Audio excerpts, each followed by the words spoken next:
Bien, bonjour à tous et merci d'être avec nous jusqu'à 14 heures. On va recevoir dans un instant Olivier Mounsami. Bonjour. Bonjour, bonjour à tous. Il est conseiller municipal pour lui, membre de la commission de communication. Il a beaucoup de titres, hein. On va aller voir tout à l'heure. Après, on va recevoir M. Tirolien, représentant de l'association Racine, puisque vous savez, c'est le mois de l'Afrique. Caroline Alix, la chroniqueuse de ZCL News, viendra parler de façon d'apaiser les relations. Elle sera accompagnée de membres de l'AMAC, avocate aussi, chronique apaiser les relations. Joséphine Landine, présidente de l'association José la Nature, sera avec nous. Et puis on va terminer avec Maëla Boulardin, qui est lycéenne et qui va l'accompagner.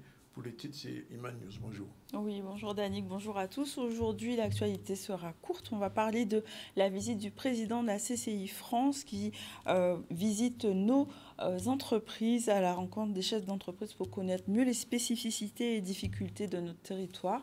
Il s'est rendu sur Petit Canal pour visiter l'entreprise Paradis des Noix. On viendra sur ce sujet. On parlera aussi de planteurs de cannes qui sont entendus par les élus mais qui sont toujours en attente de solutions. L'actualité est très brève aujourd'hui. Oui, c'est vraiment le cas de le dire.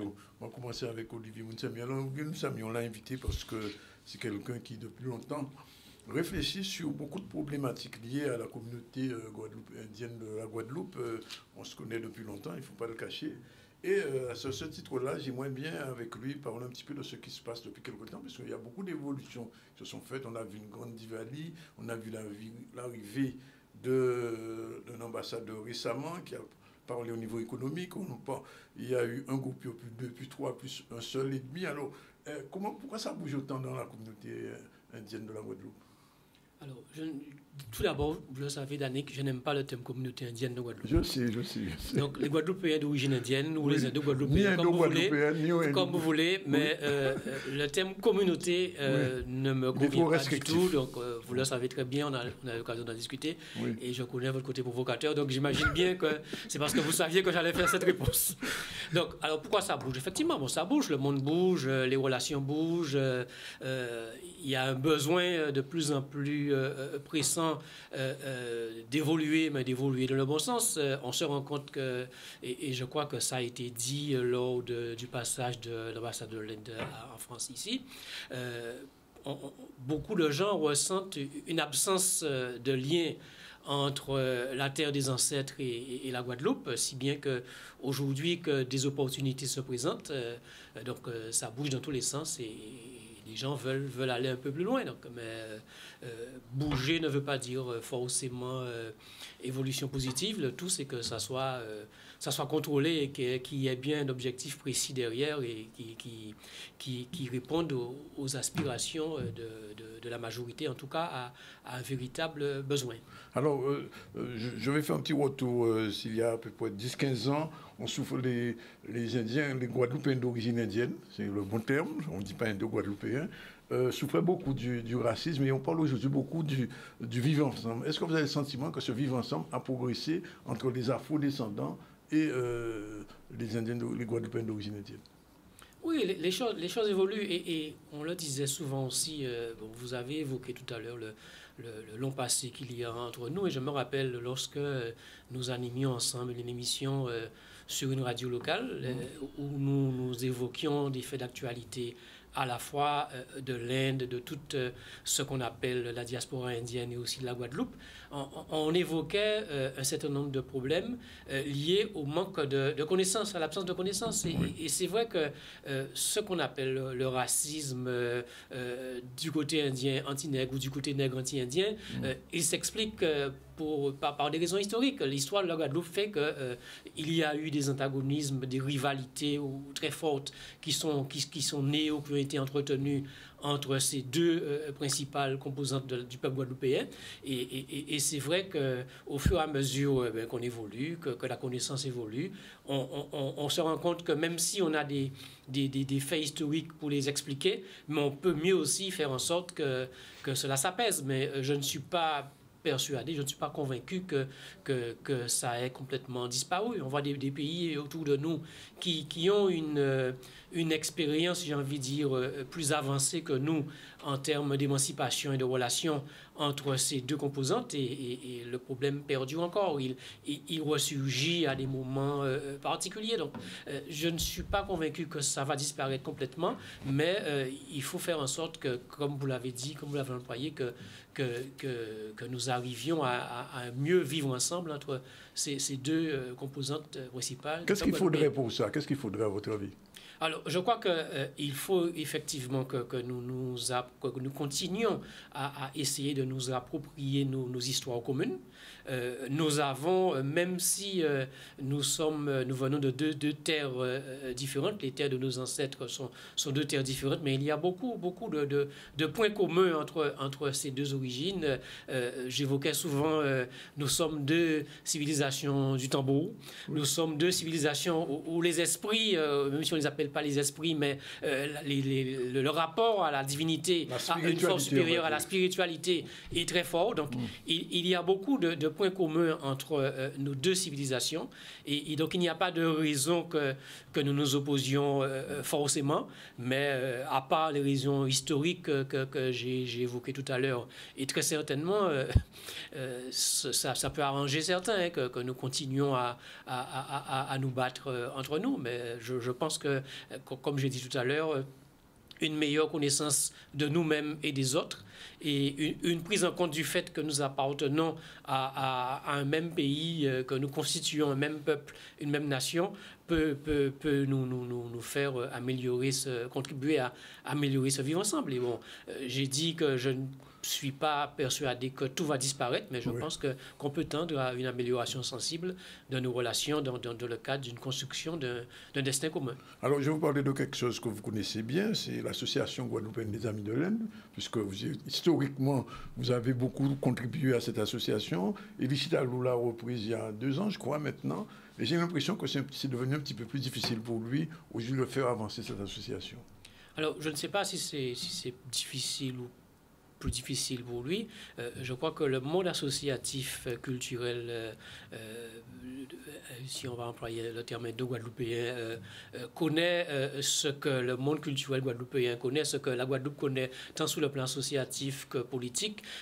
Vous savez, très souvent, vous fondez une association, vous travaillez ensemble, il suffit qu'il y ait un désaccord ou 2 désaccords avec quelqu'un et ça aboutit à la création d'une autre association. C'est-à-dire que quelqu'un qui est avec vous, qui partage les mêmes objectifs que vous de l'association, parce qu'il y a un malentendu ou une incompréhension ou un désaccord qui peut ne pas être profond avec vous, bien, il s'en va, il crée son association et très souvent on se rend compte que la plupart des associations qui ont été créées par des gens qui ont quitté les Amis de l'Inde, vous regardez les statuts de l'association, les objectifs principaux, ce sont les mêmes qu'on retrouve dans ceux définis par les Amis de l'Inde. Donc moi, alors c'est peut-être ce qui explique que le démarrage est difficile, mais je crois que ce que je peux dire sur la posture d'Elisita Alou était dans une posture de rassemblement le plus large possible et je crois que ça vaut le coup de continuer dans ce sens-là. Parce qu'il a déjà beaucoup fait en ce sens-là pour des rapprochements entre les deux communautés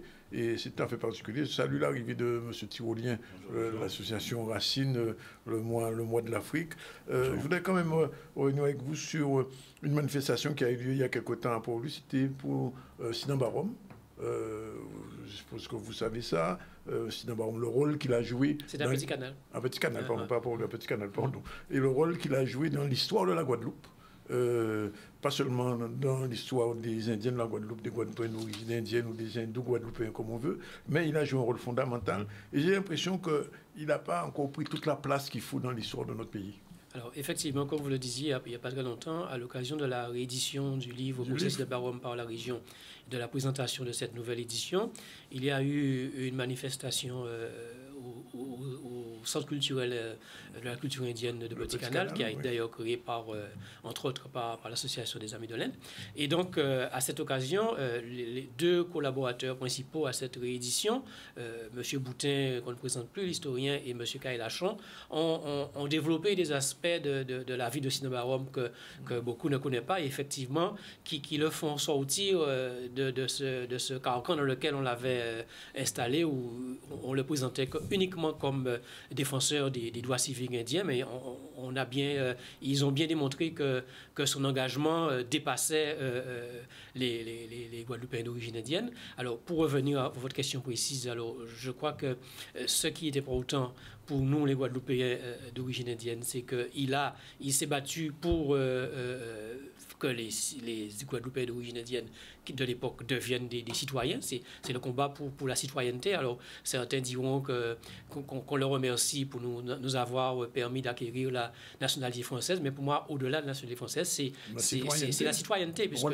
je le dis souvent à ceux qui discutent avec nous, si nous étions dans la situation inverse, par exemple, de ceux de nos compatriotes de nos amis de la Caraïbe, s'il fallait se battre pour que ce soit des immigrés qui viennent des comptoirs français pour qu'ils soient citoyens, ben, ils se seraient battus pour leur citoyenneté anglaise à l'époque. Donc, ce n'est pas le combat en lui-même pour moi, ce n'est pas le fait d'acquérir la citoyenneté française, mais d'acquérir la citoyenneté tout court, dans le contexte historique dans lequel nous étions à l'époque.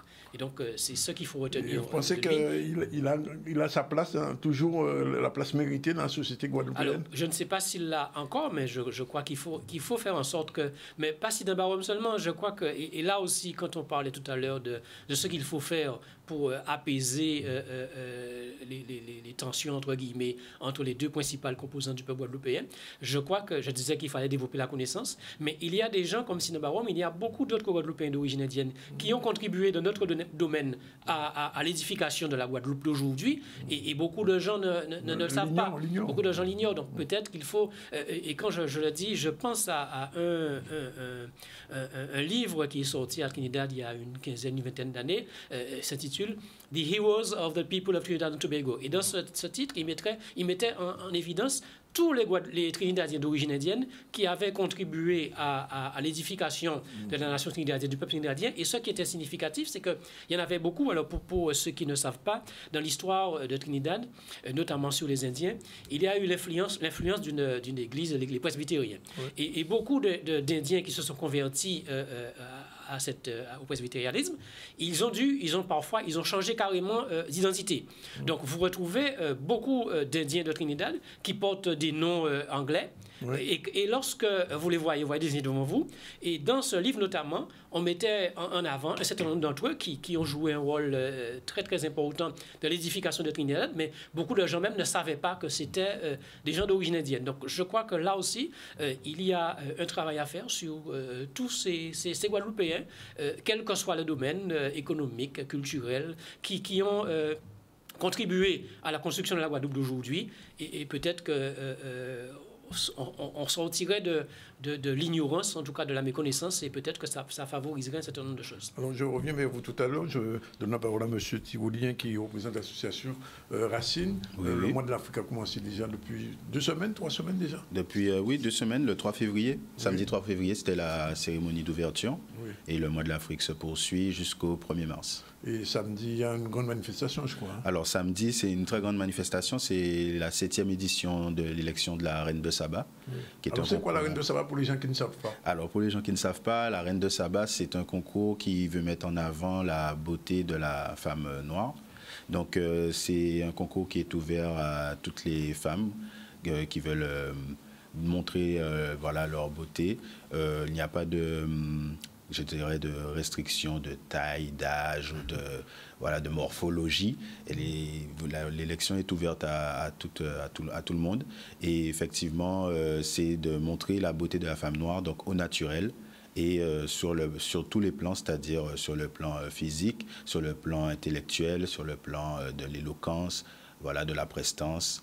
Et du coup, voilà, c'est le but de cette élection, c'est de mettre en avant donc les attributs de la femme africaine, afrodescendante. Alors, justement, je vous pose la question à vous deux, parce qu'il y a 2 jours, j'ai reçu ici Miss India, qui appelait à une manifestation qui aura lieu, je crois, au mois de mars aussi, pour la prochaine Miss India. De ce côté, on a mis la Reine de Saba. Oui, oui. Alors, est-ce que, je pose la question, est-ce qu'on peut comprendre qu'il y a une connexion entre ces 2 élections, parce que l'une, c'est une afrodescendante, enfin, on valorise l'afrodescendance, et de l'autre côté, l'origine indienne. Comment gérer ça dans un petit pays comme la Guadeloupe? Alors, je vais retenir de ce qu'a dit M. Tirolien. Il a employé de la femme noire. Il a parlé de la femme noire. Oui. Alors, là aussi, quand on parlait tout à l'heure de connaissances, de mots qu'on employait, oui. La femme noire, est-ce qu'une femme indienne en Guadeloupe, est-ce que ce n'est pas aussi une femme noire? Oui. Justement, j'allais dire que dans notre conception, nous considérons que oui. Donc, pourquoi je le dis? Parce qu'il fut un temps en Guadeloupe, on parlait des Noirs et des Indiens. Voilà. Donc, oui. On parlait d'évolution aussi. Donc, les choses évoluent. Créole et les Indiens. Donc, oui. Il y a un travail à faire. Et là aussi, alors, qu'on fasse Miss India ou Reine de Saba, on voit bien que de part et d'autre, il y a une autre association s'appelle Racine, donc il y a une recherche d'approfondissement de la connaissance de ces racines, mais ça n'empêche pas que ce qui est important, c'est que ce sont des racines de même arbre. Quand on est en Guadeloupe, ce sont des racines de même arbre. Donc la deuxième question, bien sûr, c'était est-ce qu'une Indienne peut venir à Miss Saba? Oui, bien sûr. Et justement, c'est ce que j'allais répondre à monsieur, c'est-à-dire que dans notre conception de l'africanité avec un grand A, l'indianité est comprise. Donc, bien sûr que oui. Et justement, c'est... pour répondre à votre question, ce n'est pas compliqué du tout de mélanger les deux, puisque nous sommes dans ce pays Guadeloupe, il y a la communauté indienne, la communauté afro-descendante. On parlait de vivre ensemble tout à l'heure. Et oui, vous parliez de vivre ensemble, ben justement, c'est justement d'avoir ce concours Miss India qui met en avant la communauté indienne, le concours qui met en avant Alors, je vous pose la question que je veux poser à Marie-Jo Citel, mais enfin, vous allez pouvoir répondre de toute manière. Oui. Il y a peut-être 30 ans, je parlais tout à l'heure du racisme à l'égard des Indiens de la Guadeloupe, des Guadeloupéens d'origine indienne, qui existait et qui semble s'apaiser. Et il m'a dit que ça semble s'apaiser, je suis tout à fait d'accord. Il y a peut-être 30 ans, un petit peu plus, le retour vers l'Afrique, se considérer comme africain ou afro-descendant en Guadeloupe, c'était vraiment la pire des choses. Est-ce que vous avez le sentiment avec le mois de l'Afrique que les choses commencent là aussi à s'apaiser? Alors moi-même, j'ai 30 ans, oui, donc je ne pourrais pas dire il y a 30 ans, mais en tout cas de mon expérience personnelle de vie, je me souviens que quand j'allais... à l'école primaire, quand j'étais vraiment petit, j'avais des ensembles africains que je mettais et j'avais 2-3 élèves qui avaient 2-3 réflexions, des moqueries. Et aujourd'hui, quand je me balade dans la rue, je vois beaucoup d'ensembles, je vois beaucoup de personnes qui sont fières de représenter leur ascendance africaine. Donc je dirais que ça a beaucoup changé au sein de la population guadeloupéenne.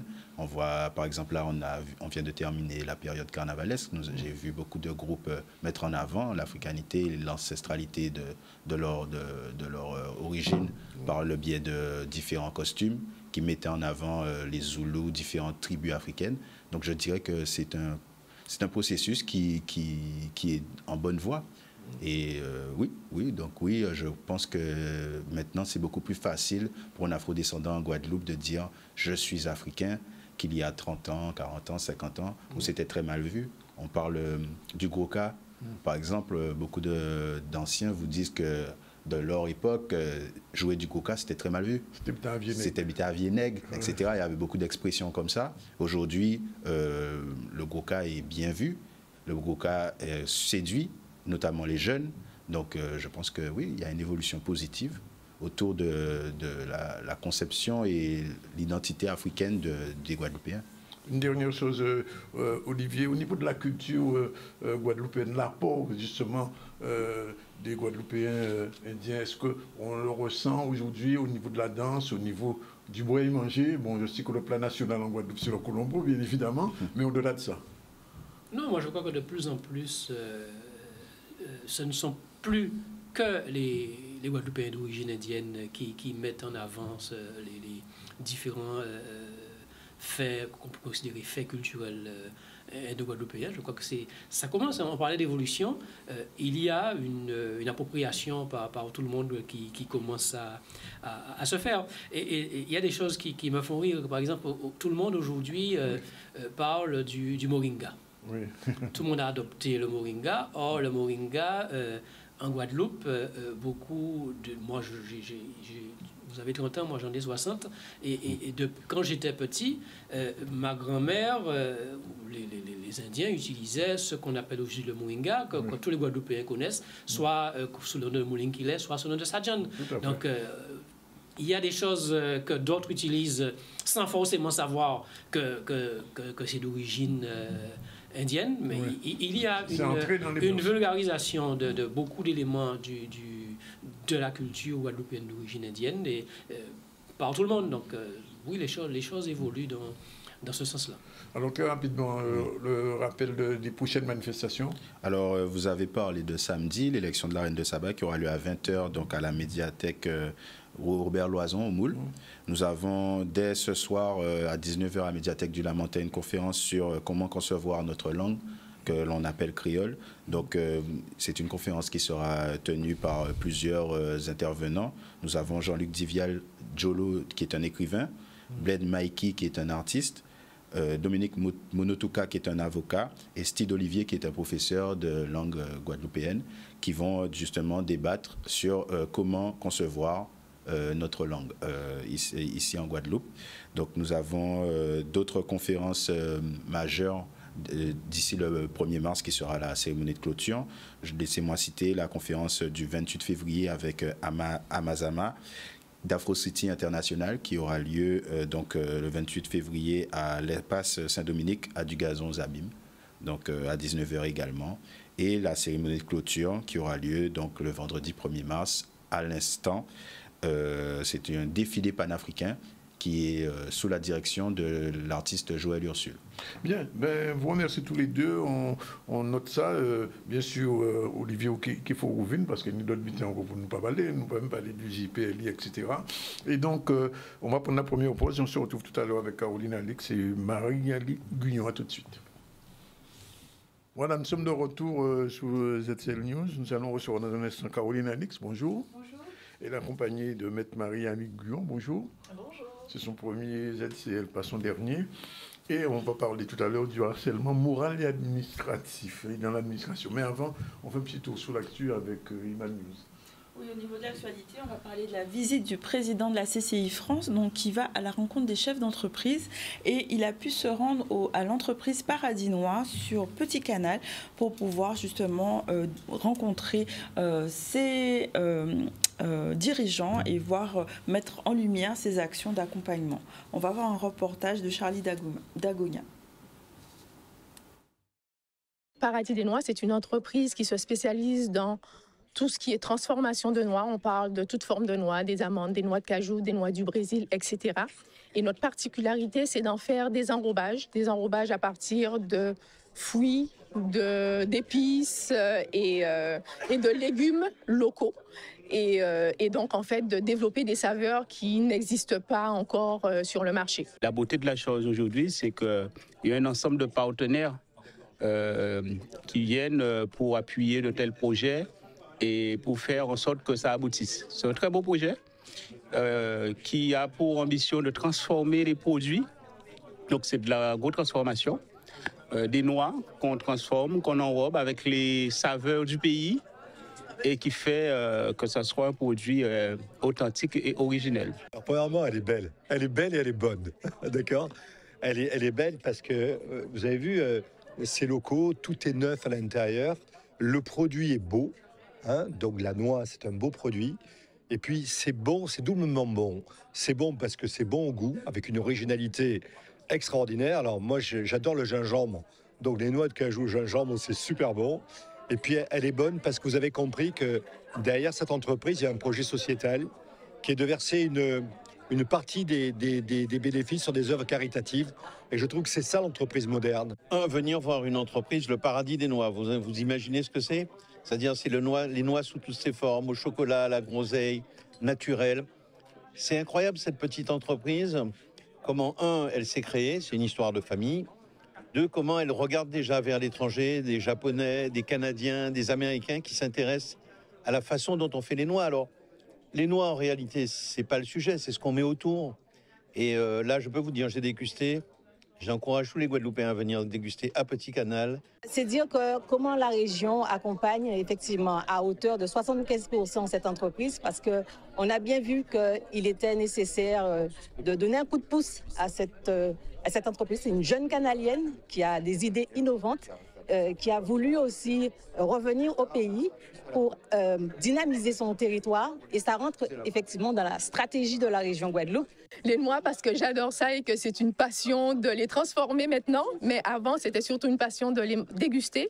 Et je dis santé parce que c'était important pour nous de pouvoir développer un produit qu'on peut manger sainement sans se dire qu'il y a énormément de sucre. Donc, on a beaucoup travaillé en recherche et développement pour sortir un produit qui est très sain. En tout cas, bon zoukologue avec des noix comme ça, c'est bon. Ça correspond. Bien, alors, venons à des choses beaucoup plus sérieuses. Première chose, je salue Marie-Annick Guyon d'être avec nous. Merci d'être là. Alors, la première question que je vais vous poser, rappelez-vous ce que c'est que la MAC. Donc, la MAC. MAC. On va le générique tout de suite après. D'accord. La MAC, oui. Association des médiateurs et arbitres caribéens. Oui, ça c'est vraiment exactement. Donc nous sommes une association d'abord de médiateurs et ensuite d'arbitres. Nous intervenons sur tous les champs de la médiation, dans tous les domaines, c'est-à-dire les domaines juridiques, bien évidemment, les problématiques familiales, les problématiques de succession. Nous intervenons aussi auprès des tribunaux, tribunaux judiciaires, tribunaux administratifs et parfois aussi les contentieux du travail. Les contentieux du travail, on a fonction publique, donc toutes les fonctions publiques. Les difficultés au sein des collectivités et puis le travail salarié classique, c'est-à-dire les relations professionnelles entre les salariés, avec la hiérarchie, avec peut-être un directeur de service.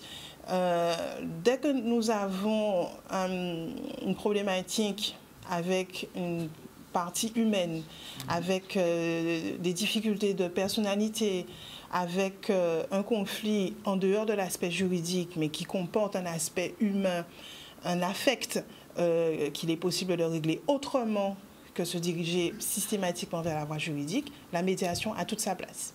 Alors, Caroline, comment le tribunal administratif peut désigner la MAC en qualité de médiateur? Comment ça se passe? Alors, on a signé une convention, le bâtonnier a signé, c'était le temps de bâtonnier Bangou, Tania Bangou, elle avait signé une convention avec le tribunal administratif et AMAC, avec le bâtonnier Démocrite, Evelyne, ils avaient tous travaillé sur ça.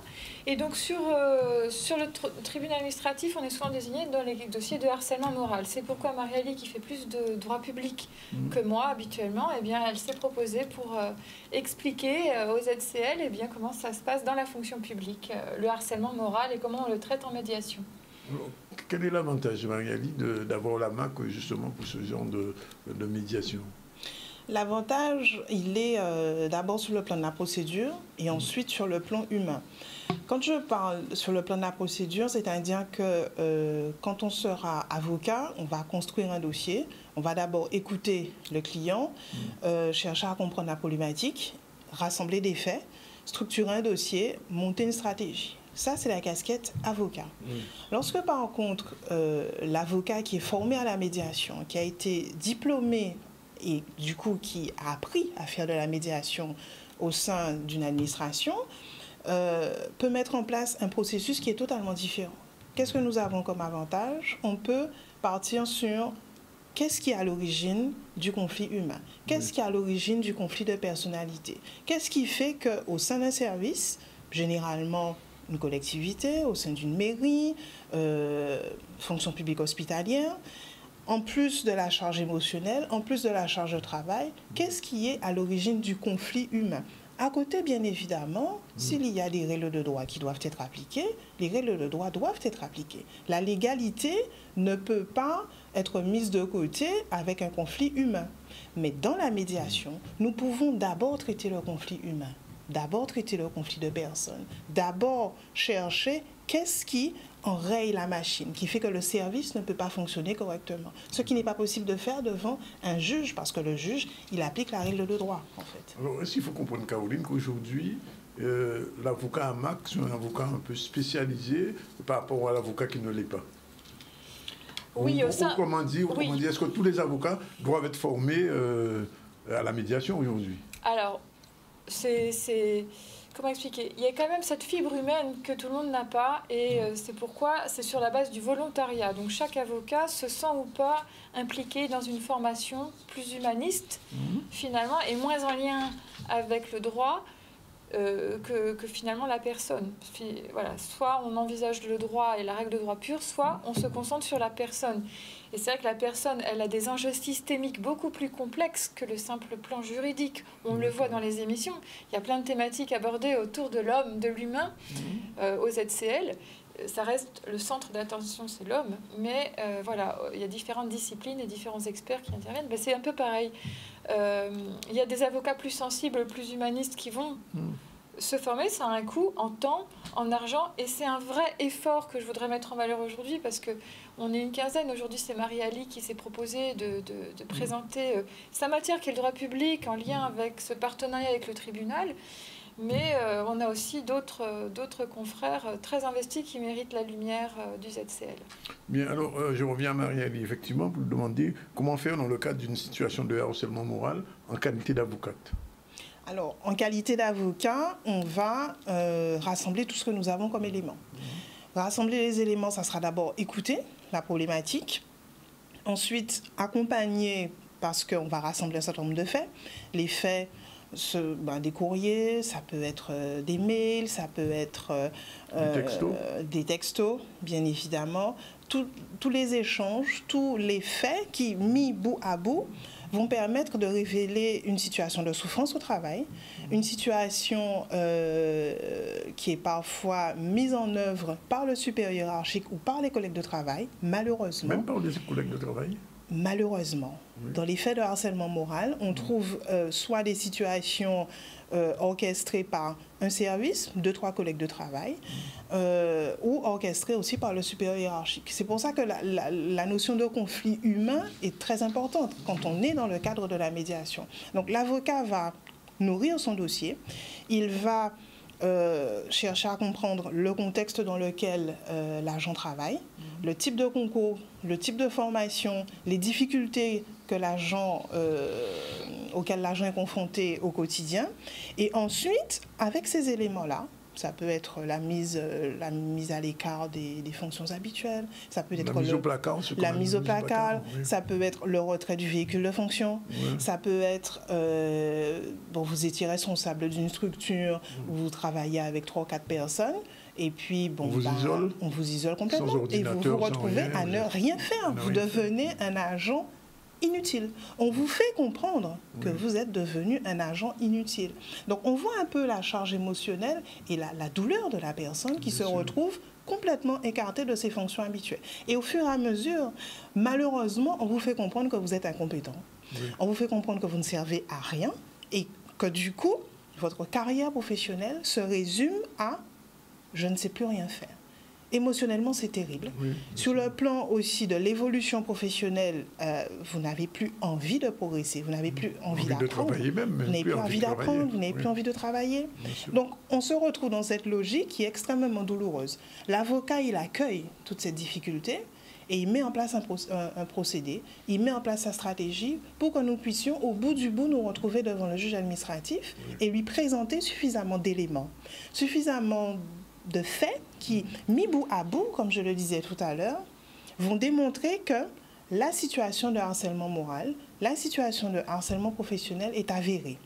Et ensuite, retournement de la charge de la preuve, il appartiendra à l'employeur, l'administration, de démontrer que non, la façon dont nous avons travaillé avec cet agent, les dispositions qui ont été prises avec cet agent ne relèvent pas de la situation de harcèlement moral, mais soi-disant, relève de l'intérêt du service et de l'intérêt public. Donc ça, c'est la casquette avocat.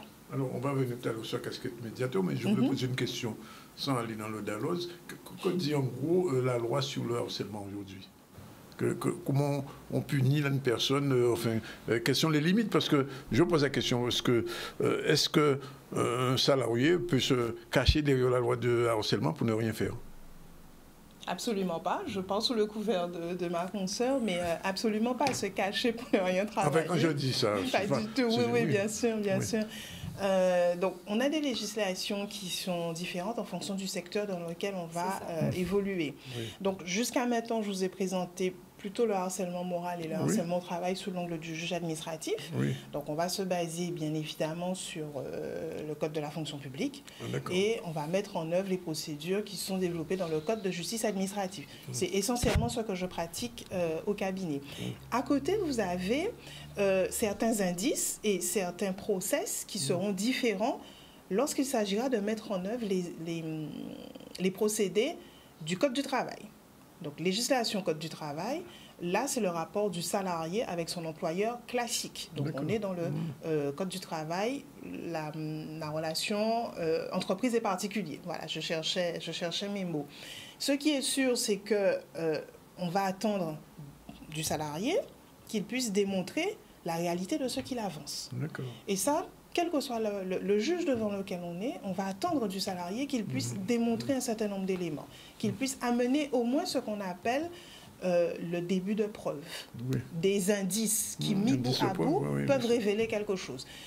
Mais après, j'ai mis complètement de côté la partie harcèlement sexuel. Harcèlement sexuel, en dehors de... Voilà, on est sur de la justice pénale avec des sanctions qui sont fixées par le code pénal et par le code de procédure pénale aussi, avec des délais aussi d'instruction beaucoup plus... Alors, on a parlé un petit peu du déroulement de la chose du côté de l'avocat, mais alors du côté du médiateur, comment ça fonctionne? Est-ce que c'est le même process ou bien est-ce qu'il y a un autre process? Parce que concrètement, dans le cas d'une situation de harcèlement moral, comment le médiateur, lui, intervient? Oui, le médiateur, en fait, a besoin de l'aide du tribunal pour un petit peu forcer les portes de l'administration. Sans l'aide du tribunal, et c'est pourquoi les dossiers contentieux et spéciaux harcèlement moral au tribunal administratif sont souvent renvoyés sur des structures associatives, dont nous, mais pas que nous.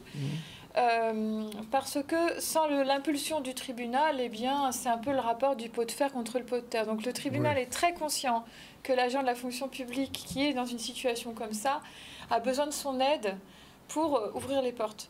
Et une fois qu'on a ouvert les portes et qu'on a un contact en interne, parce que c'est très hiérarchisé, qu'on arrive, nous, centre de médiation, à avoir un contact en interne, et bien souvent on est très étonné de voir à quel point on a de l'écoute, on a de l'attention, parce que derrière, il y a le risque du retour au tribunal. Voilà. Donc, c'est vrai que c'est un processus nouveau, mais qui a toute sa place dans le paysage de la fonction publique pour aider les agents.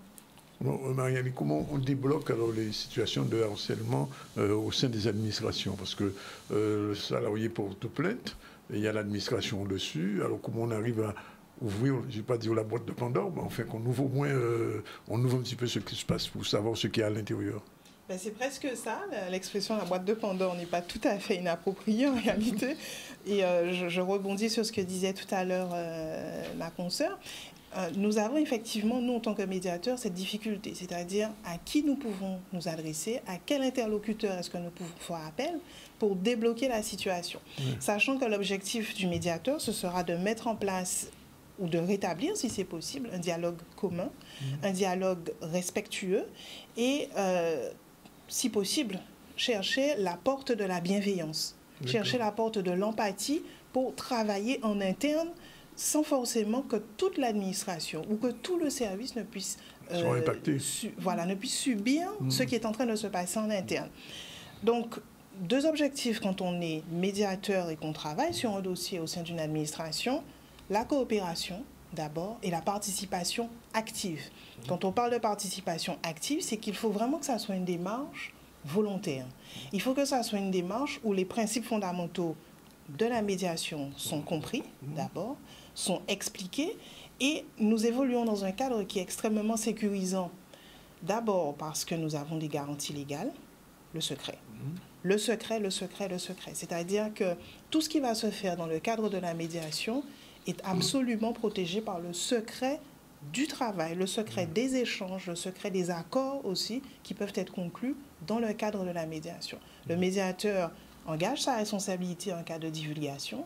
Le médiateur travaille aussi avec l'avocat, si éventuellement, malheureusement, l'agent a déjà fait appel à un avocat parce qu'il ne sait plus concrètement à quel sein se vouer, si vous me permettez cette expression-là, parce qu'il subit une situation dont il ne sait pas comment s'en sortir. Donc l'avocat, le médiateur, on travaille en partenariat, où avec ce partenariat, on peut avancer pas à pas. Et protéger les droits de ce fonctionnaire qui est victime de cette situation. D'accord. Donc, alors, en quelques étapes, comment ça s'organise alors, concrètement? Quelques étapes. Alors, on va commencer par de l'écoute. Ça, c'est fondamental. Oui, bien sûr. C'est fondamental. Chercher à comprendre qu'est-ce qu'il y a comme difficulté, qu'est-ce qu'il y a comme ressenti, qu'est-ce qu'il y a comme douleur. En médiation, on peut se dire les choses. On peut pleurer, si toutefois émotionnellement, ça devient... Évidemment. Si émotionnellement, ça devient extrêmement compliqué, il faut que la personne puisse faire sortir sa douleur. Il faut que l'agent puisse dire ce qui ne va pas. Vivre son émotion à fond. Mais bien évidemment. Et ça, vous ne pouvez pas faire ça devant un magistrat, parce que le magistrat n'est pas là pour ça. Le magistrat n'est pas là pour ça. La justice n'est pas là pour accueillir vos émotions, à la différence du médiateur qui est formé à ça. C'est pour ça que moi, je fais systématiquement la différence entre la casquette avocat et la casquette médiateur, que je travaille régulièrement avec l'association AMAC. Le médiateur, c'est un petit peu un coach, alors.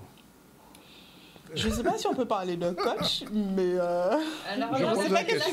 je pose la question à dessein. Mais je ne sais pas qu'est-ce qu'ils ont comme formation, les coachs, du coup. Là où tu as raison, c'est qu'on utilise de la matière émotionnelle et on la retraite. Effectivement, on pose de l'inconfort et on s'autorise à sortir finalement du déni pour parler des choses en toute sincérité. Et finalement, le remède magique un peu du processus de médiation, c'est l'honnêteté. Oui. Si en face on a un responsable de service qui est sincère aussi et qui reconnaît que peut-être oui, à tel endroit c'est pas très lisible ou pas très compréhensible et qu'il peut y avoir des quiproquos, tout devient possible, les portes elles s'ouvrent et on peut protéger la relation de travail en interne. Oui. Si maintenant il y a de la mauvaise foi et qu'on fait comme si tout allait bien et qu'on a un empêcheur de tourner en rond comme agent là, qui veut s'imposer par la force, on n'y arrivera pas. Oui, donc là, voilà. Mais pour finir sur le harcèlement, finalement, ce qui intéressera le tribunal administratif à la fin, c'est soit on se désiste du contentieux parce qu'on a réussi à se mettre d'accord sur une manière de travailler et de fonctionner plus respectueuse de l'un et de l'autre. Voilà, on va avoir un désistement au tribunal et c'est ça qui va pouvoir permettre... de considérer qu'on a une médiation satisfaisante. Par contre, si ça ne marche pas parce qu'il y a de la mauvaise foi et qu'on n'arrive pas à toucher la sincérité des personnes qui sont dans une relation de travail, voilà, eh bien là, on retournera au contentieux et le dossier retournera dans les mains de l'avocat. Oui, alors j'imagine qu'il y a beaucoup de gens qui sont victimes de harcèlement moral dans les administrations un peu partout, qui vous regardent et qui se disent « Oui, mais combien que ça coûte ?» Je te laisse aborder la partie financière. Oui, la partie financière, il faut quand même aborder la question. Oui. Alors, combien ça coûte ? Le tribunal administratif, en général, alloue une provision qui comprend l'entretien préalable, c'est-à-dire l'écoute, la phase d'écoute et d'accueil, l'entretien préalable de prise de connaissance, plus une réunion plénière. D'accord. Voilà. Et finalement, on va signer quand même avec chacun une convention de médiation où on va fixer le cadre. Il faut se dire que ça coûte 500 € hors taxe par partie pour l'administration et pour le médié qui se sent harcelé. 500 € hors taxe par partie, c'est 100 € de l'heure, c'est-à-dire l'entretien préalable 1 heure, plus 2 réunions plénières. Il faut compter aussi les frais de dossier pour l'association AMAC qui ne sont pas énormes, entre 50 et 80 €. Alors, juste une dernière, par partie. Oui, une dernière question. Autrement dit, dans le cas de... Je n'appelle pas ça un procès, d'une consultation sur le cas de harcèlement moral, le client a intérêt à gagner. Ah ben, je ne sais pas si on peut dire que le client a intérêt à gagner, mais en fait, on y a tous intérêt, en fait. Oui, oui. Parce que l'objectif, c'est après, une fois que le moment douloureux est passé, qu'on a fait part de sa colère, qu'on a fait part de sa douleur... Il n'y a pas de condamnation, il n'y a pas de condamnation au bout pour l'administration, pour le harceleur. Non, c'est confidentiel. Non, parce que, voilà, non seulement c'est confidentiel, mais surtout si on a réussi à trouver un accord. Oui. Et qu'on sort de cette situation, on arrivera à se projeter. On sort du conflit, en fait. On sort du conflit, parce qu'il y a un moment où il faut se poser cette question-là. Oui. On a bien crié, on s'est bien énervé, on s'est dit tout ce qu'on avait à se dire, mais après, comment on se projette ? Comment on continue à travailler ? Demain matin, comment est-ce qu'on continue à évoluer ensemble sur le plan professionnel. Parce que vous n'allez pas faire l'autre disparaître, hein, concrètement. Hein. C'est-à-dire que dans la profession, enfin, dans ce cas-là, on doit retrouver du vivre ensemble à l'intérieur de... Exactement. Donc il y aura un accord, il va sortir quelque chose qui sera très positif, tant pour la personne qui aura été victime des faits malheureux, que pour le reste du service. Puisqu'on a dit tout ce qu'on avait à se dire. Donc au bout d'un moment, on a épuisé ce qui faisait mal et on passe à autre chose. On est en capacité, mentalement, après avoir fait ce point de bascule, de passer à autre chose. Donc, l'action devant la juridiction administrative, elle sera suspendue le temps de la médiation, cette bulle pendant laquelle, entre parenthèses, on va travailler ensemble. Le délai d'action, ça reste là. Le procès, il reste là. Mais si on arrive à quelque chose de positif, un accord de médiation, on passe à autre chose. Et la juridiction fait que constater que nous sommes arrivés à quelque chose de positif. Bien, mesdames, il est 13h25. On vous remercie pour votre plaidoirie, votre double plaidoirie qui s'est très bien passée. Et j'espère que les gens qui ont pris en cours, qui n'ont pas pris depuis le début, vous avez la possibilité de retrouver ça sur le Facebook de Canal. Et c'est très intéressant parce que les cas de harcèlement sont beaucoup plus fréquents et nombreux qu'on ne le dit. Et souvent, c'est le silence et les gens ne disent rien, ils n'osent pas y aller. Ben voilà, vous avez tous les éléments avec la MAC. Alors, rappelez quand même le numéro de téléphone, c'est Caroline qui est chargée de ça en général. 06 90 98 60 61. Il y a un mail 60. Il y a un mail, c'est amacmédiation tout attaché @gmail.com. Médiation au pluriel ou au singulier? Médiation au singulier. Amacmédiation singulier attaché avec un K @gmail.com. Donc après une médiation, on se retrouve dans un hamac. Voilà, l'idée c'est la paix et la sérénité. Voilà, il est 13h27. On prend la deuxième pause pour dernière séquence. On va recevoir Mme Joséphine Nadine, une lycéenne. On va parler de Ma Guadeloupe en richesse pour la jeunesse. C'est un ouvrage qui a été réalisé par Mme Joséphine Nadine. Félicité, professeure, documentaliste, certifiée aux classes, présidente d'association. Bref, on dira tout à l'heure. À tout de suite. Voilà, il est déjà 13h32. On va recevoir dans un instant Joséphine Nadine qui est avec nous. Elle est présidente de l'association Jose la Nation. Bonjour. Bonjour. Elle est accompagnée de Maïla Boulardin. Bonjour. Bonjour. C'est une lycéenne qui a participé à l'époque à ce travail sur Ma Guadeloupe en richesse pour la jeunesse. Et la jeunesse est là. On viendra vers vous tout à l'heure. Pour l'instant, on fait le focus d'abord et après le proverbe du jour. Alors aujourd'hui, comme chaque fois que c'est le cas, on célèbre une date d'indépendance. C'est la date de l'indépendance de Sainte-Lucie, 22 février 1979. Cette île qui, presque 2 fois plus petite que la Guadeloupe, mais déjà indépendant depuis bon temps. Ils ont 180 000 habitants. La capitale, c'est Castries. C'est une île que je connais bien. J'ai vécu là pendant 2 ou 3 mois. Et les gens ne meurent pas de faim à Sainte-Lucie. Ils vivent très bien. Ils sont indépendants et tout va bien. Bien sûr, il y a des difficultés comme partout, mais enfin, je veux dire qu'ils ont leur drapeau, ils ont leur hymne national, ils ont leur gouvernement et pour mon on va l'appliquer en Guadeloupe. Bref, c'était le petit focus sur l'indépendance de la Caraïbe. La semaine dernière, c'était Gonade, on n'a pas eu le temps de le faire. Et donc, 45 ans déjà que Sainte-Lucie est indépendant, alors que la Guadeloupe prépare au mois de juin, 16e congrès d'élus, ou même ça va ça Caraïbe. Bon, bref, on passe à autre chose. Le proverbe du jour. Coco migrage. Mon tante me dit ça, coco migrage. Alors, vous savez ce que ça veut dire, Joséphine? Coco migrage. Je suis à la bonne école, donc Danick va me dire. Voilà celui ou celle qui te faut. Bon, si tu vois quelqu'un qui te plaît, vraiment, coco migrage, oui. Bon, voilà. Proverbe choisi et tiré du livre choisi par Odalia, tiré du livre de Benzo, à l'aise, il ne faut parler créole. Bien, un petit sujet. Oui, un petit sujet. On va parler des planteurs de canne qui ont été entendus par les élus. Est-ce que le montant du tonnage de canne va être revalorisé? On va voir un reportage d'Olivier Félix. Mon ressenti, c'est qu'il va falloir qu'on fasse encore des réunions de travail avec les principaux concernés, en l'occurrence l'usinier et l'État, pour justement améliorer le revenu des planteurs. Aujourd'hui, on n'a pas eu de propositions concrètes, en tout cas au niveau des jeunes agriculteurs, concernant le département qui est le plus grand propriétaire foncier de la Guadeloupe. concernant la réattribution des baux qu'il exerce. Et au niveau de la région, concernant l'aide à la replantation qui tarde à arriver au niveau des planteurs. Il y a une présentation par des experts concernant la récolte, concernant la richesse de la canne, concernant plusieurs critères qui font qu'il demande une augmentation de la tonne de canne, ce que nous pouvons comprendre, car on ne peut pas être producteur et ne pas vivre de sa production. Donc nous, aux régions, nous nous sommes engagés à toujours continuer à accompagner ces producteurs sur les aides apportées sur la replantation, sur les aides pour l'entretien, tout ce qui se passe autour de la canne. Le département aussi a maintenu ses engagements au niveau des producteurs, mais surtout voir avec l'usinier et le préfet comment trouver des solutions pour qu'on ne puisse plus avoir chaque année ces problèmes. Il n'est pas normal, je le dis, que l'État puisse accompagner effectivement l'usine et que le prix de la tonne soit aussi bas. Non, soyons sérieux, quand on fait un calcul, ces gens-là sont en train de souffrir. Il est clair, je ne défends pas directement les producteurs, c'est une réalité, il faut qu'on puisse surtout trouver une solution.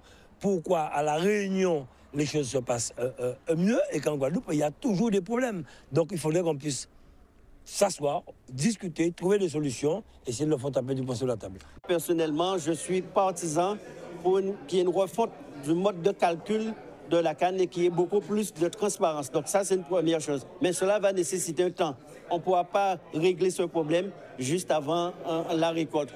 Deuxième élément, qui est un partage, qui est un effort qui soit fait par Gardel, qui est un partage donc, du résultat, et ceci dès cette année. Là aussi, c'est quelque chose qui peut être acté concernant le partage du bénéfice, et ce qui nous permettrait de pouvoir travailler. Aujourd'hui, les planteurs disent que si il n'y a pas baillé tel montant avant le premier, il peut commencer. Mais je pense que ce qui est surtout important, c'est qu'ils puissent avoir des garanties sur le partage du résultat de cette récolte, premièrement. Et deuxièmement, qu'on puisse engager le processus pour recalculer, pour refonder complètement. Et troisièmement, qu'on puisse voir comment ensemble on peut améliorer le rendement et la richesse. Il y a un côté positif de cette réunion, c'est qu'ils ont compris. Ils nous ont compris. Mais ils ne nous ont pas bien écoutés parce que j'estime que lorsqu'on me demande de continuer à produire à perte, en attendant que les choses s'améliorent, je ne peux pas continuer comme ça. Je ne peux pas continuer. Lorsque M. Mornal me dit, bon, mais si vous arrêtez de produire, tous ceux qui sont autour vont mourir. Mais moi, donc je dois mourir, je dois continuer à mourir pour faire plaisir à une économie de la Guadeloupe. Je suis désolé. Ce n'est pas le rôle du planteur, ce n'est pas le rôle du producteur de mourir pour faire plaisir aux autres. Voilà, effectivement, la canne, c'est une production guadeloupéenne depuis des années, presque des siècles maintenant. Et quand nous sommes dans une situation là, il n'y a pas tenir compte de réalité là. La réalité là, c'est que si on n'a pas travaillé, il n'y a pas de résultat à travailler, il y a un mode de l'argent, alors que les usiniers ont profité. Donc, c'est raison pour lesquelles la situation là, c'est assez bloqué. Pour l'instant, nous allons rester là, nous allons attendre, parce que je dis qu'il y a bloqué la Guadeloupe ces jours-là. Alors, Joséphine Rad, je suis en disposition en bicyclette, parce que peut-être vous pouvez même payer travailler. Bon, alors, on va parler de Ma Guadeloupe, de cet ouvrage qui est sorti. Mais en fait, avant de parler de l'ouvrage, Joséphine Nadine, il faudrait nous expliquer un petit peu votre engagement dans cet aspect, dans cette vision de la Guadeloupe, c'est-à-dire les mares, l'eau, etc. Depuis ça date de combien de temps? Alors, en fait, en 2016, enfin, de 2011 à 2018, nous organisions au niveau de l'association un concours jardin sur des thématiques environnementales d'actualité. Et l'eau a été l'une de nos préoccupations. Donc, il y a eu un concours jardin, un jardin pour de l'eau, maman de l'eau et pour toute petite taille. Donc, c'était avec l'actualité autour de l'eau. Oui. Nous avons réfléchi, nous sommes allés sur le terrain, nous avons parcouru et nous avons découvert les mares. Quand je dis que nous avons découvert les mares étant de la Basse-Terre, donc de la côte sous le vent, la rivière est évidente. Donc, aborder l'eau en grande terre, c'était autre chose. Hein? C'était les mares. Donc, c'est à ce moment-là qu'on a vraiment pris notre bâton de pèlerin, on a rencontré les usagers, les propriétaires, et nous avons étudié la mare. Nous avons eu l'opportunité, en parallèle, de proposer donc ce travail au pôle relais zone humide, et c'est de là que tout est parti. Parce qu'on recevait ici, il n'y a pas longtemps, le président de l'Office de l'eau, M. Laban, il disait qu'il y a un travail qui est fait sur les mares de la Grande Terre notamment. Oui, c'est dans l'émission de l'Office de l'eau. Et donc, en tant qu'association, nous rayonnons autour de tout ça. Donc, nous avons pris notre bâton de pèlerin et avec une promotion d'élèves, on a travaillé en parallèle et ça a donné un livre. Et il y a aussi des films. Un film documentaire oui. sur les mares. Il y a une série de films animés que j'ai produits. Donc, il y a un travail qui existe, des supports qui existent.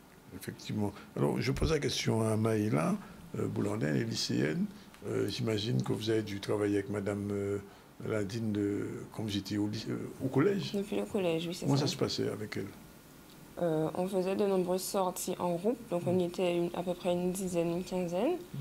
Et à chaque sortie, on avait aussi des spécialistes avec nous qui nous expliquaient la biodiversité autour de la mare. Et on a appris beaucoup de choses grâce à ces sorties. Voilà. Vous êtes allé dans le sud, vers Basse-Terre, ou dans Grande-Terre, ou dans les îles? Qu'est-ce que vous avez fait exactement? On est allé en Grande-Terre. Au Sainte aussi. Au Sainte aussi. Et vous n'êtes pas à la Margalante? Si, enfin, on n'est pas à la Margalante, mais je suis d'origine. Oui, on est à la Margalante, je suis d'origine margalantaise, donc j'avais un peu de connaissances sur les mares. Oui. Et qu'est-ce que vous retenez de tout ça, de cette expérience de la 6e au 5e jusqu'à la terminale où vous êtes maintenant? J'ai appris énormément de choses sur les mares, puisque je ne connaissais déjà. Et ça m'a permis aussi de voir les mares autrement. J'ai discuté aussi avec ma famille de ce projet, donc ils m'ont appris aussi des choses sur les mares. Et ça a été aussi un bon projet pour moi parce que ça m'a permis aussi d'être plus à l'aise dans la parole parce qu'on a fait de nombreuses représentations. Et je sais que ça a m'aidé aussi pour mon compte oral vu que je suis en terminale. Donc ça a été une très bonne expérience pour moi. Joséphine, aujourd'hui, qu'est-ce qu'on peut dire de l'état des mares de la Guadeloupe, enfin du Nord Grande Terre? Alors, je n'ai pas fait de terrain depuis quelque temps, mais au moment où j'étais sur le terrain, c'était, je dirais, dommage parce qu'il n'y a pas de loi protégeant les mares en tant que telles. Le terrain est privé, donc la mare est... À l'abandon? Enfin, je ne dirais pas à l'abandon, à la merci du propriétaire.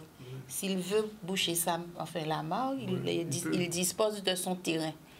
Et d'ailleurs, il y a une partie, et là c'est en moins, là c'est à qui mon l'eau là c'est à qui mon. Donc. D'accord. Et de l'autre côté, dans le sud Basse, où il n'y a pas de mare, mais il y a des rivières, quelle est la situation que vous avez découvert à l'époque où vous étiez sur le terrain? Alors, c'est vrai qu'il n'y a pas vraiment de mare. Il n'y en a pas beaucoup. Il y en a quelques-unes. Oui, il y en a quelques-unes. Et bon, on a fait la comparaison. On se dit que le grand étang compense un petit peu le manque de mare. C'est pas une mare, c'est une mare. Non, c'est un grand étang. Oui. Donc, c'est le plus grand réservoir d'eau douce, naturelle, sur les petites Antilles. Donc, je vais dire... Mais j'ai appris qu'il y a... J'ai vu des mares à Bouillante. À Bouillante, il y en a? Oui, je les ai vues à Plateau. Ah bon? Et le 2 février, c'était la journée mondiale des zones humides, nous avons fait une rencontre autour des rivières. Demain soir, il y aura une rencontre pour que la mare se dévoile aux participants. Et il y a des gens de Pointe-Noire qui m'ont dit qu'il y avait des mares à l'époque. Alors on dit, yo mène, bon, moi, puisque... Non, Danick, c'est la pleine ligne, tout vite impossible. Ah bon, d'accord. Je vous dis ça, d'accord. Bon, alors nous venons de ce livre-là. Alors, avec toute expérience, vous faites là, vous mettez ça, vous faites des diapos, on films documentaires, on fait surtout un livre. Alors, qui dit destination à livre là, ça? On décide à faire éveiller? Déjà, Barion. Oui, merci. Ensuite, j'ai pu. Alors, disons que c'est un aboutissement. Il y a une promotion entre 2011 et 2015 d'élèves, avec laquelle j'avais travaillé sur un dictionnaire du développement durable. D'accord. Les éléments sont là, malheureusement, à 36e, mon été dormi, et il y en a toujours. Au bon sommeil. Il y en a toujours. Donc, avec ces landiawa, on a décidé porter monnaie. Et on dit sorti en poche en moins. Oui, on investit personnellement. Vous savez, oui. marqué JLF. JVLF, j'ai bien compris ce que ça voulait dire.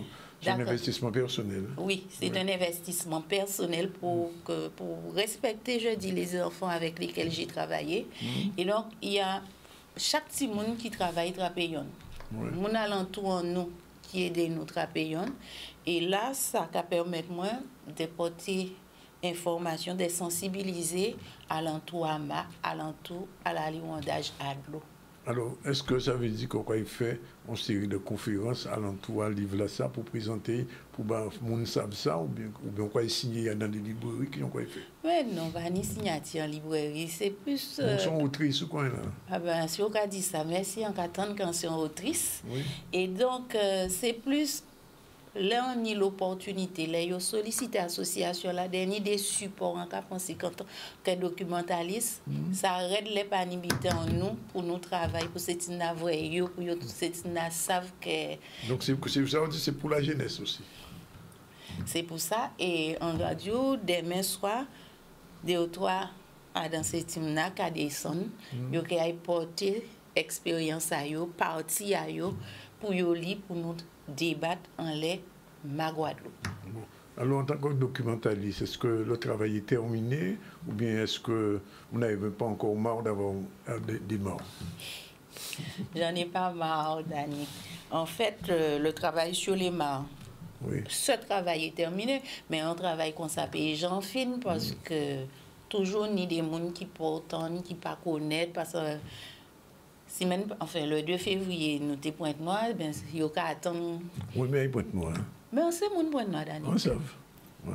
Donc, vous toujours Pointe-Noire. Alors, depuis, il y a des circonstances malheureuses qui font que... tu dois être à Pointe-Noire. Je suis à Pointe-Noire. D'accord. Bon. Donc, le travail continue. Alors, et les fleurs? Aussi. Les bouquets de fleurs. Aussi, l'art floral. L'art floral, ça continue aussi? Oui, avec la prise en compte de notre biodiversité. Donc, vous n'êtes jamais fatiguée, Joséphine?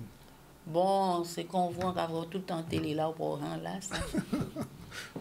Premier rivière gagné Cameroun, radio. Bon. Mais il y a une dernière chose quand même. Vous allez continuer après, peut-être après le bac, de travailler dans le développement durable, peut-être d'être ingénieur, peut-être, parce que on en a besoin en Guadeloupe. Pas spécialement dans le développement durable, mais dans mes études, je vais toujours penser à ma Guadeloupe, à notre biodiversité et à la mettre en valeur. À la mettre en valeur, d'accord. Bon, mais Joséphine, c'est ce qu'on appelle la transmission. Ben, effectivement, parce qu'en là, on a pensé qu'il faut passer le flambeau et on y 2 ou 3 sentinelles. Oui, après, Cynthia, c'est ça? Cynthia, qui est l'étudiante? Alors, c'est elle qui a parrainé le livre. C'est justement, elle est de la promotion du dictionnaire du développement durable qui n'a pas pu aboutir. Il va aboutir ce dictionnaire du développement durable? Alors, en cas de nous sorti fin fait étude d'ailleurs et nous avons des forces vivantes pour nous faire dictionnaire du développement durable. Sinon, c'est notre DDD. Notre DDD, notre dictionnaire du développement durable. Notre DDD, le D3, voilà. OK. Alors, la manifestation, il y a quelque chose ce soir ou demain? Alors, c'est demain soir, à l'espace Réconciliation, au Plaine Pointe-Noire. Ah, encore à Pointe-Noire.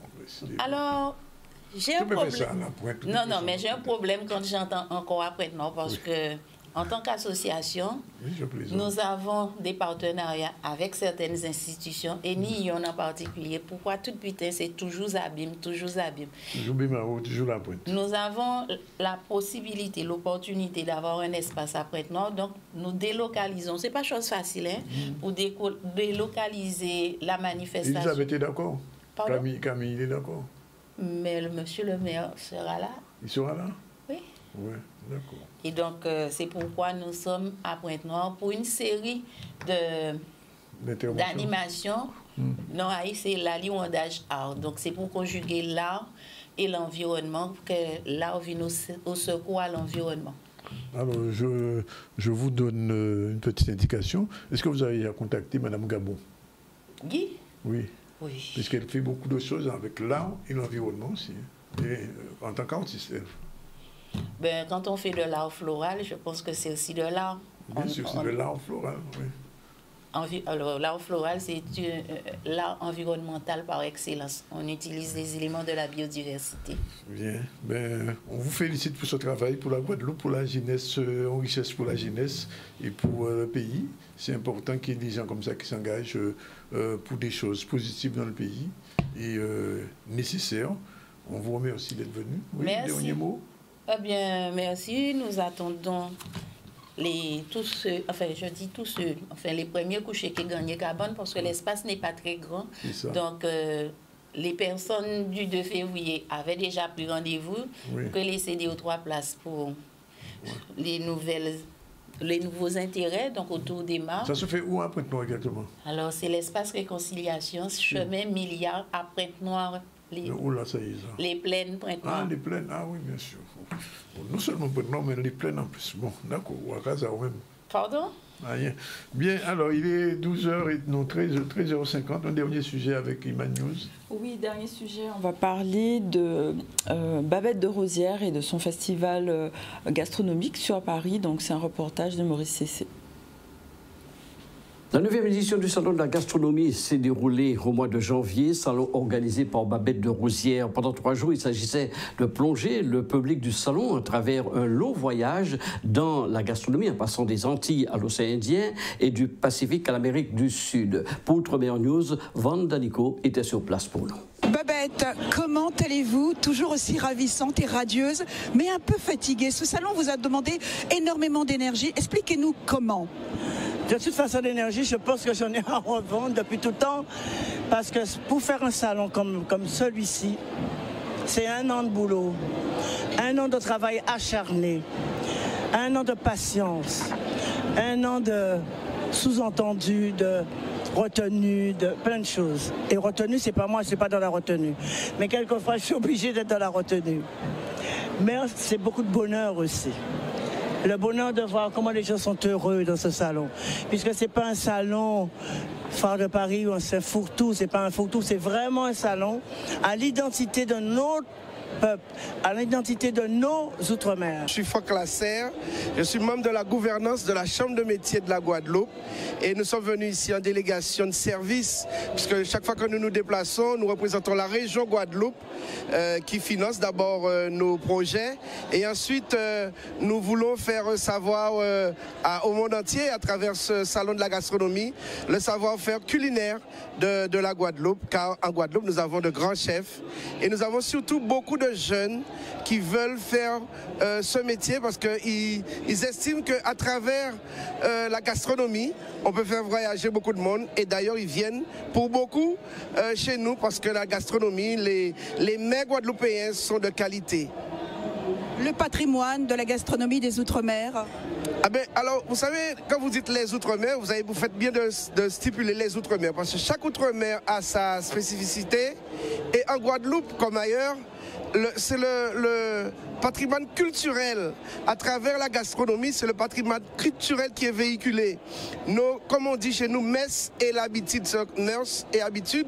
C'est-à-dire comment nous avons l'habitude de manger, comment nous faisons à travers, bien sûr, les fruits et les produits du pays. Donc à travers ce que nous produisons, nous bien sûr cuisinons. Et ça, c'est vraiment c'est spécifique à chaque territoire. Voilà, ça donne fin, puisqu'il est 13h53 et d'ailleurs aussi la fin du ZCL News. On va faire un rappel des titres avec Iman News d'abord. Il est très en forme aujourd'hui sur les rimes. Alors aujourd'hui, on a parlé de la visite du président de la CCI France. Donc, il a pu visiter l'entreprise Paradis des Noix, Petit Canal. Nous sommes revenus avec les planteurs de canne qui ont été entendus par les élus et qui sont toujours en attente de solutions. Et on vient de parler de la gastronomie avec Babette de Rosières. Je viens de te poser une question. Tu aimes les noix? Oui. Oui. Quand est-ce qu'on va en boîte? Mais non, c'est les noix. Alors, vous pouvez expliquer cette dame. Bref. Bon, Je rappelle qu'au début d'une septième, on a reçu Olivier Ounsami, qui est conseiller municipal de la commission communication et protocole de Port-Louis, mais on a surtout parlé avec lui aujourd'hui des Indiens de la Guadeloupe, de la communauté indienne guadeloupéenne ou de la communauté indienne de Guadeloupe. On a fait un petit peu le point et on aura l'occasion de revenir avec lui. C'est très intéressant. Michael Issa, tyrolien, représentant de l'association Racine, était aussi notre invité et il a donné plusieurs rendez-vous. Je retiens l'élection de Miss Saba. La reine de Saba. Pas Miss, la reine de Saba. Ce sera samedi au Moule. Caroline Alix et Maria-Lie Guyon sont venus nous parler du harcèlement au travail dans les administrations. Jamais eu d'harcèlement dans votre travail? Mon Dieu. On n'en parle pas aujourd'hui. Et on a terminé avec Joséphine Ladine, la présidente de l'association J'ose la nature, JVLF, avec la production de ce livre, et la jeune Maëla Boulardin, excuse-moi, de Marie-Galante, et qui a participé un petit peu depuis la 6e à ce travail important et gigantesque commencé par Madame Ladine. Sinon, aujourd'hui, on a fait un petit focus sur l'indépendance de 45e anniversaire de l'indépendance de Sainte-Lucie, où il y a 45 ans d'avance en nous. Et encore, ça finit nous déjà dans notre pays. Et le proverbe du jour, c'était quoi? C'était Coco Migrage. Oui, voilà. C'est fini pour aujourd'hui. Rendez-vous demain à la même heure. Merci d'être avec nous tous les jours, du lundi au vendredi, de 12h à 14h. Bye bye. Merci beaucoup.